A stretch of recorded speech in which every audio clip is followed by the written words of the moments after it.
We're here along Market Street in Philadelphia, and we're walking in the footsteps of America's most famous founding father. And no, it's not George Washington. We're here in Ben Franklin's Philadelphia.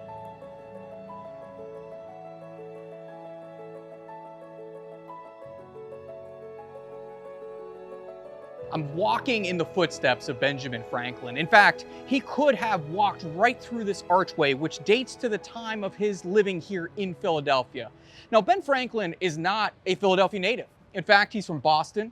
He moves here around the age of 17, and when he comes here, he was trying to escape the printing world as well as his brother James, who he had worked for in his printing shop. You might know Ben Franklin from his first pen name, Silence Dogood, which appears in the movie National Treasure, but more importantly is the first time he starts to write for a major newspaper, though that doesn't make his brother very happy.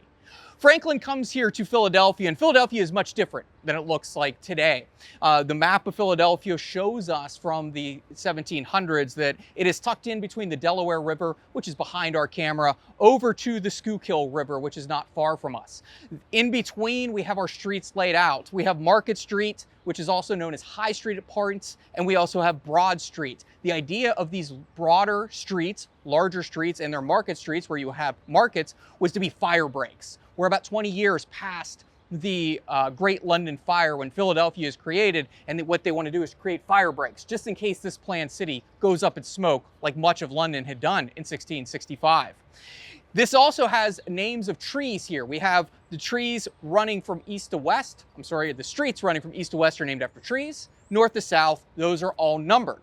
Now, when Ben comes here, he doesn't have much in the world, and he will eventually go on to build himself up to be a truly self-made man with little education, but a lot of know-how and good old Yankee ingenuity. Over time, he will come here to Philadelphia. He will become a printer. He will print the Pennsylvania Gazette and Poor Richard's Almanac, which he's probably most well known for. Then, of course, he will become an inventor. And just like Ben's resume, the city of Philadelphia is growing. It's founded in 1682, 1683 by William Penn, the founder of the Pennsylvania colony.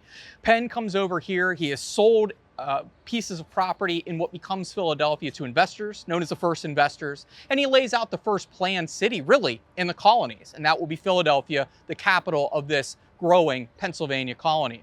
Ben will move here around the age of 17, but as he moves here, this is a city on the rise, much like Ben was himself. Now, over time, he will ingratiate himself into Philadelphia society. He'll become a politician, a Freemason. He is rabidly against slavery. This is a man, a true Renaissance man here in Philadelphia. As he becomes more important in Philadelphia, his stature among the world starts to grow. He'll eventually travel to London. In fact, he goes to London numerous times. And by the outbreak of the Revolutionary War, he had been supporting the crown for many years. He and his son William, who becomes the colonial governor or the royal governor of New Jersey during the Revolutionary era, he and William will help to supply Braddock's expedition during the 7 Years' War out to the Battle of the Monongahela, out near modern-day Pittsburgh. But Franklin is best known for being a printer. He is best known for being a statesman. He is best known for being a politician. In fact, behind me is his post office. He was the first Postmaster General of the United States. He's our first minister to France. He signed the Declaration of Independence. He signed our treaty with France. He also signed the United States Constitution, the only man to sign all three of those documents. But while he is abroad in London and in Paris, he is investing in Philadelphia. Here in Philadelphia, he buys 5 properties along Market Street, the large and commodious street that is going to carry commerce in and out of this area. He'll rent out many of these locations, but he'll also set up a print shop roughly in this area where he'll have a typeset shop, and he will also be able to print things like the Pennsylvania Gazette that we think of, or Poor Richard's Almanac. But behind his print shop and in this little facility we today call Franklin Court, he will write to his wife Deborah while he's abroad and tell her how to make this house or construct this house, what it should look like. From abroad, Benjamin Franklin is building a large and commodious house here in Philadelphia.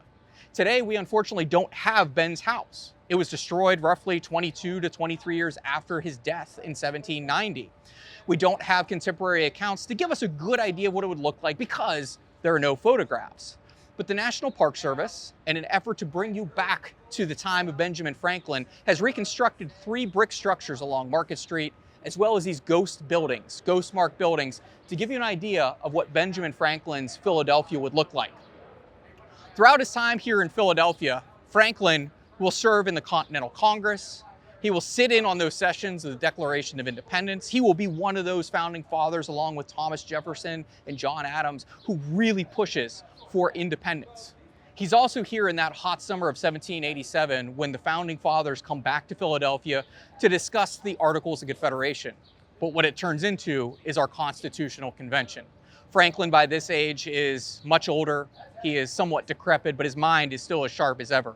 And Franklin, at times, has to be carried into what is today Independence Hall. He sits there for those 3 months in the heat of summer with the windows closed in what we call Independence Hall and helps to debate and shape our United States Constitution. Just a few years later, in 1790, Benjamin Franklin dies here in Philadelphia. He is buried in Christ Church Burying Ground, not too far from where we are today, just within sight of Independence Hall, which I think is an appropriate last resting place for one of America's most famous founding fathers. In his time, he was more famous than George Washington. Today, though eclipsed by George Washington, our precedent-setting president, Ben Franklin, nonetheless, has an indelible impact on Philadelphia, and this is very much still his city.